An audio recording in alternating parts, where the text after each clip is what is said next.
Victor Wembanyama was just ejected for the first time in his career in Game 4 versus the Timberwolves as the Spurs lead 2-1 in the series. And here's Melo, Vince and T-Mac reacting to Wemby being ejected. And we might look back at that moment as most certainly a turning point in this game because of the facets of the game that Victor Wembanyama changes just by being on the court, VC. But what did you think about the play itself when you saw it happening real time? I mean, that's a sign of frustration. You can see he literally looked back and let the elbow fly right there.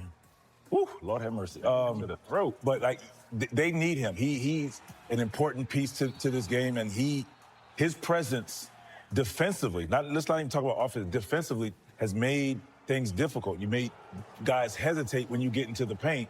Now we saw it right after he was out. Yeah. Drive, get into the basket, layup after layup. Yeah, you could tell he was frustrated. McDaniels caught him across the head. And it was just the instant, I got to retaliate on that.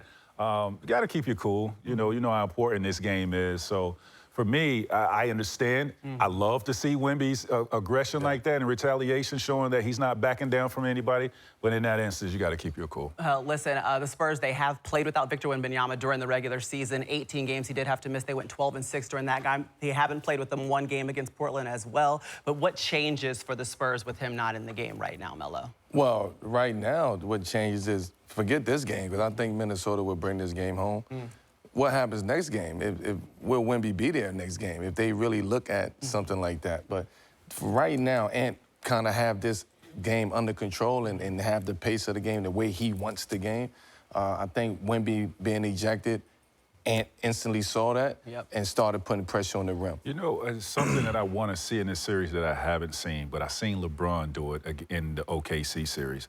Julius Randle has the ability to do that. Like when you're trying to figure out how to get easy buckets on a great defensive team, it's not so much of, trying to find it within the floor of the offense. Nah, in transition, you have the ability to get out ahead. Don't let the defense set. Somebody got to come back there and guard you. I think you having a big body and the strength, the ability to finish at the rim, like, that's your opportunity to run down the floor and establish the position. Especially now with Wemby being out. This is the time to do that in the second half. We saw that. We mentioned that about Paolo. Yes. Right? And now you mentioning the same thing about Julius. And that is a big key for him to watch that and see, okay, Wemby is out. There's no really big paint presence that they have down there. So let me get out in transition, open court, get some easy baskets, and get itself going. And you can instantly see how that changes the offense for Minnesota. The points they scored in that first half at 60, that ties the most they've